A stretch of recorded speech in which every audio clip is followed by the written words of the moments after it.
I love knitting and purling backwards, and it's kind of my go-to method.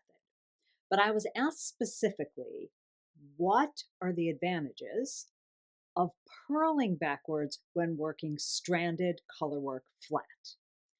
Well, there's three main advantages. One, many knitters find it easier to maintain an even tension when working their wrong side rows when they purl backwards. Two, the floats. Many knitters, me included, find it easier to control their floats, have a nice even tension on their floats, and trap their floats when they need to when purling backwards. But three, and this is the big one, your knitting is WYSIWYG. What you see is what you get. When working on a chart, we are knitting in the same direction that we're reading that chart row. What it also means is we can watch how the pattern stacks up because we're only ever looking at the public side.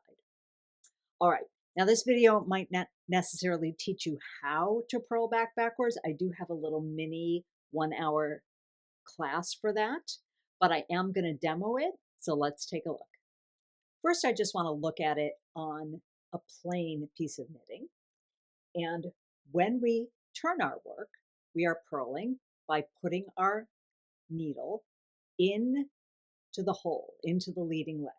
So this is where the leading leg is for Western knitting. If you're an Eastern knitter and your stitch sits like this, things are going to look a bit different. I'm going to be demoing backwards for the Western stitch mount. And what we're doing is putting this stitch, putting the needle into the hole, and wrapping the yarn over. That's the Western purl. We're putting that in reverse, meaning we're doing that, but not turning our work. So our yarn is coming from the first stitch from the left. Now, I'm going to show you this for both picking and throwing, and then we'll take a look at it for stranded knitting. So ironically, if you hold your yarn in your left hand and you're usually a picker, what you'll really be doing is throwing. I'm still putting my needle into the hole, into the leading leg, and that yarn is wrapping over the needle first to under. That's if I'm a Western knitter. Now, if you're a combination knitter and you want to wrap it the other way, you can, but I'm showing you this for Western knitting. Now, if I'm a thrower, ironically, it's a bit more like picking. I'm putting my needle into the hole and my needle goes under the yarn. Now, sometimes I have to use my finger as an assist. I'm not as good doing this with my yarn in my right hand, but I put my needle in the hole, I pick the yarn, and I lift. So whether or not you're holding your yarn in your right hand or your left hand, what you're doing is you're lifting the old stitch up and over the new stitch. So the reason that a lot of knitters get a better tension is because we pull easier than we push.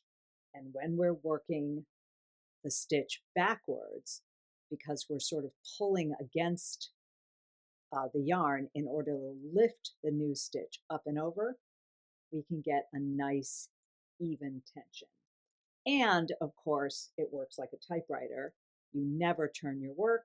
So when you finish a row without doing anything, you just keep going. So now let's take a look at that for stranded knitting and see some of the advantages. So cracking out my field guide and taking a look at one of these wonderful patterns. Here I'm looking at the Cottage Throw by Dee Hardwick. And I have a little teeny tiny sample in progress. I'm just doing one little bitty repeat. And I have it blown up on a much larger chart, so it's easier for me to see. And let's take a look at the same process for both picking and throwing, because when you have one yarn in one hand and one yarn in the other, of course, that's exactly what we're doing. We're both picking and throwing at the same time. So I have my dark yarn that I am holding in my right hand, and I have my light yarn in my left hand.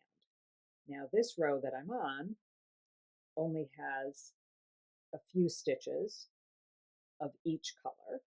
So I'm going to work my way across this row, and I'm going to get to another row that has a longer section down here, so I can show you how you trap these floats. Now, let's just talk about floats for 1 second before we look at trapping them. Here, I have that first row where they're traveling across 6 stitches, and I haven't trapped them. Now, this pattern has stitches traveling never any farther than 6 stitches. The designer instructs us that if the float travels for more than 6 stitches, to go ahead and trap it. But what if you were working this out of a heavier yarn, or if you were making this throw for little tiny fingers, maybe a little child, and you thought, oh, those little fingers are still going to get caught in it. Or if you just prefer trapping a float more frequently, I'm going to show you that. So before we get to a row where we're going to trap, I just want to show you why I prefer working my flat Fair Isle backwards. Here I can see the chart. I'm working this way, right? I'm working this way across a wrong side row, which means I can easily see how the stitches are stacking up. I know right there in the center, say I put it down in the middle.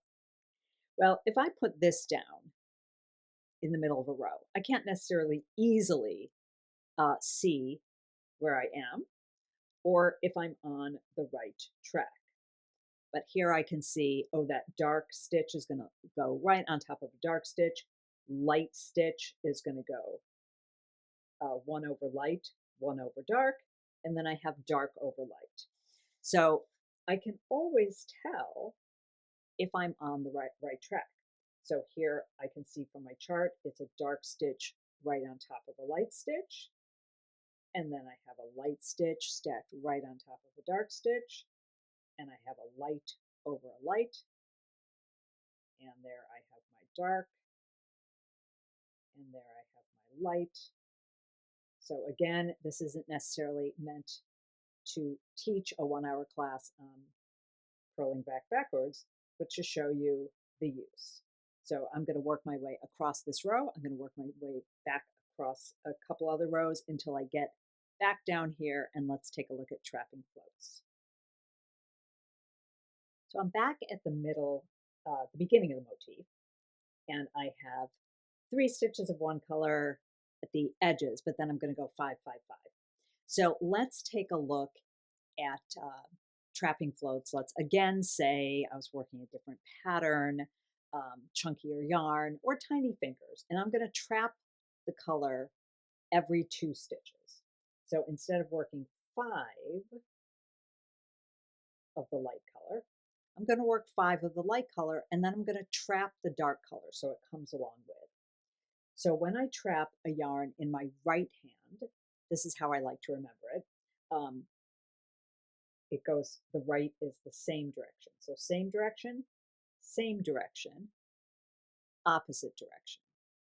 So I don't know, all is right with the world at the beginning. We go in the same direction. So let's do that again. Take that all apart. Okay. So I'm going to wrap the dark color in the same direction, which is over. And I'm going to wrap the light color over. But then I'm going to unwrap the dark color and lift up and over. And let's take a peek, and you can see that puts the dark color on top of the light color. And then knitting the next stitch, it brings it under. So what you've done, let's turn this around, is you've trapped that dark color. You've carried it along.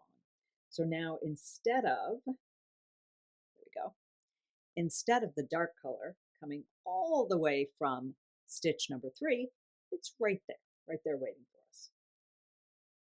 So let's do that one more time, and I'll do it in slow motion.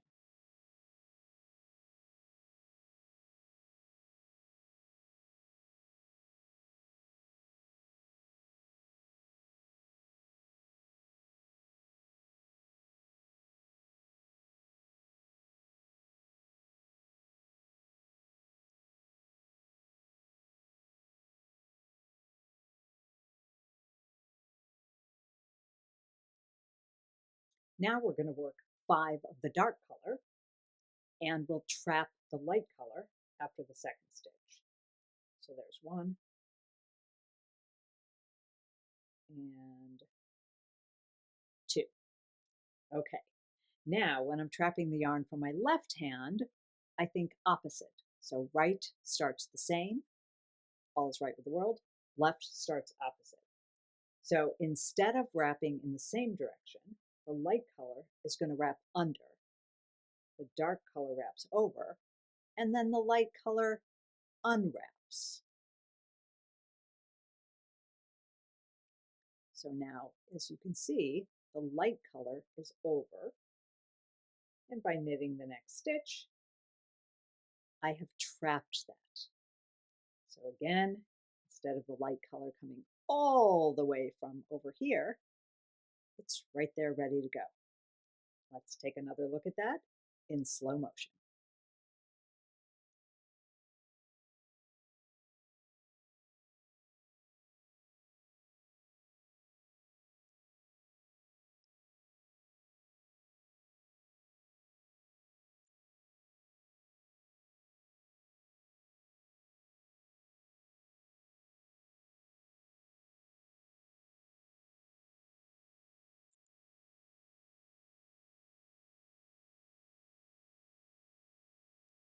So when I'm doing color work flat, I love to work the purl stitches backwards.